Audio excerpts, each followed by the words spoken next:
Di sebuah desa terpencil, ada sebuah sungai yang dianggap keramat.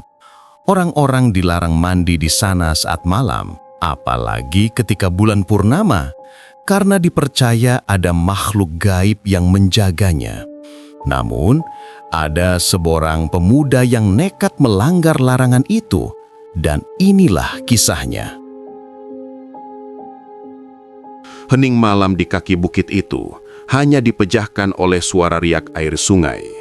Dari kejauhan, aliran sungai terdengar seperti bisikan panjang, seolah-olah ada sesuatu yang selalu berbicara di balik kemericik airnya.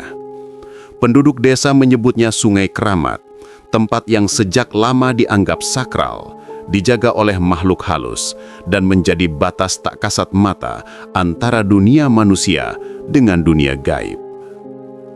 Sejak kecil, Arif sering mendengar larangan orang tua. Jangan mandi di sungai itu selepas senja. Jangan sekali-kali menatap airnya terlalu lama. Dan kalau mendengar suara perempuan memanggil, jangan pernah menoleh. Namun larangan kadang justru melahirkan rasa penasaran. Malam itu, bulan purnama menggantung bulat di langit. Arif, yang baru pulang dari ladang, merasa tubuhnya lengket oleh keringat. Di tangannya masih ada bekas lumpur. Ia tahu sumur di rumahnya kering dan jarak ke pancuran terlalu jauh. Sungai Keramat, yang hanya berjarak ratusan meter dari rumah, mengalir jernih dan dingin. Cuma sebentar saja. Mana mungkin ada apa-apa? Gumamnya. Arif menuruni jalan setapak, ditemani cahaya bulan dan suara jangkrik. Semakin dekat ke sungai, udara terasa berbeda. Lebih dingin, lembab, dan entah mengapa bulu kuduknya meremang. Air sungai berkilauan diterpa sinar bulan. Batu-batu besar di tepiannya seperti wajah tua yang menyeringai. Pohon-pohon besar dengan akar menjuntai melingkupi sisi aliran, membuat bayangan seperti tirai yang menyembunyikan sesuatu. Arif melepas baju dan celananya, menyisakan kain dalam. Ia melangkah ke dalam air. Dingin menusuk, tapi menyegarkan. Ia menunduk, menciduk air ke wajah, merasakan kotoran dan lelahnya larut bersama arus. Saat itu, ia mendengar sesuatu. Sebuah suara lirih, lembut namun jelas, seperti suara perempuan bernyanyi. Arif berhenti, memicingkan mata. Jantungnya berdetak lebih cepat. Ia menoleh ke sekeliling. Tidak ada siapa-siapa, hanya air yang mengalir dan dedaunan bergoyang. Namun, suara itu makin dekat. Lagu tanpa kata, hanya panjang dengan nada sendu, membuat hati bergetar aneh. Tiba-tiba, di sisi sungai yang agak dangkal, ia melihat sesuatu. Sosok perempuan duduk di atas batu, rambut panjang terurai menutupi sebagian wajah. Kulitnya pucat berkilauan diterpa sinar bulan. Arif tertegun, matanya membesar. Perempuan itu terlalu cantik. Cantik dengan cara yang tidak biasa, bukan seperti gadis desa yang ia kenal, tapi cantik yang membuat tengkuknya dingin. Gadis itu menyelupkan kakinya ke air, lalu meraih rambutnya, menyisir dengan jari. Gerakannya lambat, anggun, dan setiap tetes air yang menetes dari rambutnya memantulkan cahaya seperti kristal. Arif menelan ludah. Ia ingin bicara, tapi lidahnya keluh.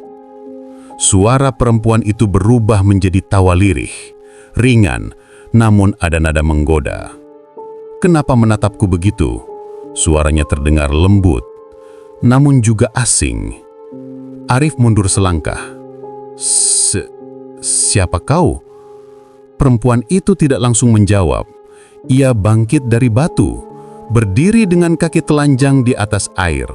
Ya, bukan di atas batu, melainkan di atas air.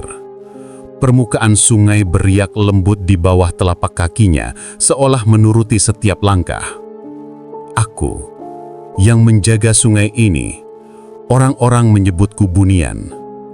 Kau tidak seharusnya berada di sini saat bulan penuh." Arif membeku. Kata Bunian langsung membuat dadanya sesak. Ia tahu dari cerita-cerita orang tua, makhluk gaib yang indah tinggal di antara dimensi, kadang menculik manusia untuk dijadikan teman atau pasangan. Tapi aku hanya ingin mandi, aku tidak berniat mengganggu. Suara Arif bergetar. Gadis itu tersenyum samar, senyum yang indah, tapi membuat hati Arif makin kalut. Kau sudah mengganggu sejak pertama kali menetapku. Arif merasakan sesuatu dalam dadanya, seperti tarikan halus, sebuah daya yang membuatnya ingin mendekat, ingin menyentuh perempuan itu, meski seluruh akalnya berteriak untuk kabur. Lalu tiba-tiba, dari balik pepohonan, terdengar suara seruan, "Arif, cepat keluar dari sungai itu!" Itu suara Pak Lehman, tetua desa. Arif tersentak, menoleh. Tapi begitu ia kembali menatap ke arah perempuan itu, sosoknya sudah hilang. Yang tersisa hanya riak air dan batu kosong. Arif berdiri terpaku. Tubuhnya menggigil bukan hanya karena dingin, tapi juga karena rasa takut bercampur rindu yang aneh. Pak Lehman berlari ke tepi sungai dengan wajah panik. "Kau gila! Jangan sekali-kali menatap air ini saat bulan penuh. Itu bukan tempatmu." Arif terengah, tidak bisa bicara. Yang jelas, di dalam hatinya sudah ada sesuatu yang tumbuh. Rasa penasaran bercampur keterikatan. Sosok gadis itu bukan sekedar bayangan. Ia nyata. Dan Arif tahu, ini baru awal. Sejak malam ia melihat sosok perempuan itu, Arif tidak bisa tidur nyenyak. Bayangan wajah gadis bunian dengan rambut panjang dan tatapan aneh itu terus menghantui benaknya. Setiap kali memejamkan mata, ia mendengar suara lirih yang sama, nyanyian tanpa kata yang menggetarkan dada.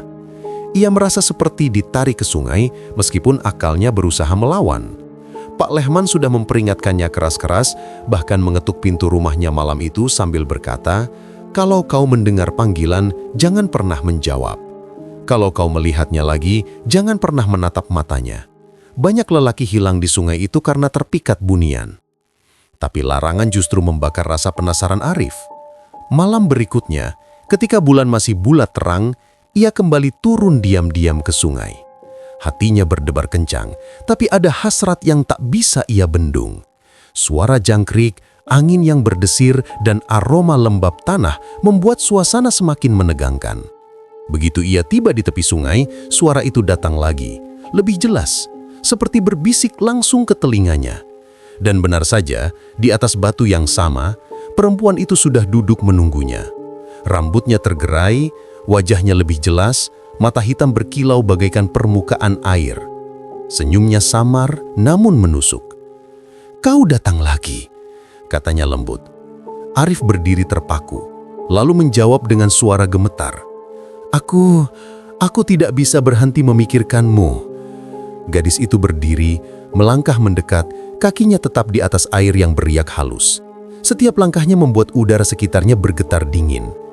Ia menatap Arif lalu berkata, "Aku telah memilihmu. Kau menatapku saat malam purnama dan itu adalah janji. Kau harus ikut denganku ke tempatku." Arif tersentak. "Ikut denganmu? Kemana?" Perempuan itu tersenyum, senyum yang menakutkan sekaligus memikat. "Ke dunia kami, dunia bunian. Di sana tidak ada sakit, tidak ada lapar, tidak ada tua. Kau akan bersamaku selamanya." Arif mundur selangkah, hatinya bergejolak. Ia teringat ibunya di rumah, teringat pekerjaannya di ladang, teringat kehidupan nyata yang sederhana tapi nyata. Namun di sisi lain, tatapan perempuan itu membuatnya ragu. Ada daya tarik kuat, seperti binang halus yang menjerat jiwanya. "Aku tidak bisa meninggalkan keluargaku," kata Arif dengan suara lemah. Gadis itu mendekat lebih dekat, kini hanya berjarak 1 langkah darinya. "Kalau begitu, kau akan mati di sini. Janji yang diucapkan oleh tatapanmu tidak bisa dibatalkan. Kau harus memilih, ikut denganku atau nyawamu tinggal di sungai ini." Tubuh Arif gemetar. Ia merasakan dingin luar biasa merayap dari kakinya, seolah air sungai mencoba menelannya. Ia ingin berlari, tapi tubuhnya seperti terpaku. Tiba-tiba, suara berat Pak Lehman terdengar lagi dari balik pepohonan. "Lepaskan dia, makhluk, dia bukan milikmu." Lelaki tua itu muncul sambil membawa segenggam daun kering dan bara api kecil. Dengan cepat ia menaburkannya ke sungai, asap putih mengepul dan air mendidih seketika. Perempuan itu menjerit marah, suaranya melengking menusuk telinga. Wajahnya berubah dari cantik menjadi menyeramkan. Kulitnya pucat membiru, matanya merah, giginya tajam. Ia menatap Arif dengan penuh amarah, lalu berkata, "Kau akan menyesal. Kalau bukan sekarang, kelak kau tetap akan kembali padaku." Setelah itu, sosoknya lenyap ke dalam riak air, meninggalkan buih yang pelan-pelan menghilang. Arif terjatuh ke tanah, tubuhnya lemas. Pak Lehman segera menariknya menjauh dari sungai, napasnya terengah-engah. "Aku sudah bilang, jangan sekali-kali datang ke sini saat purnama. Kalau aku terlambat sedikit saja, jiwamu sudah dibawanya." Arif masih terguncang. Dalam hatinya, ada rasa lega karena selamat, tapi juga rasa kehilangan yang aneh. Bayangan wajah perempuan bunian itu tetap menempel di benaknya, bercampur ketakutan dan kerinduan yang tak bisa dijelaskan. Beberapa hari kemudian, Arif sakit keras, tubuhnya panas, matanya sayu, dan ia sering meracau memanggil dia. Orang-orang desa bilang itu akibat angin bunian yang menempel pada dirinya. Pak Lehman datang dengan doa dan ramuan, berusaha melepaskan pengaruh gaib itu. Namun meski tubuh Arif perlahan pulih, hatinya tidak pernah sama lagi. Setiap malam purnama, ia masih bisa mendengar nyanyian lirih dari arah sungai. Nyanyian itu seakan memanggilnya, menjanjikan dunia lain yang indah sekaligus mengerikan. Arif akhirnya berjanji pada dirinya sendiri untuk tidak pernah lagi mendekat ke sungai keramat itu. Tapi jauh di dalam hatinya, ia tahu bahwa suatu hari, entah kapan, janji tatapan itu akan ditagih kembali. Karena sekali seseorang menatap gadis bunian, selamanya ia tidak akan benar-benar bebas.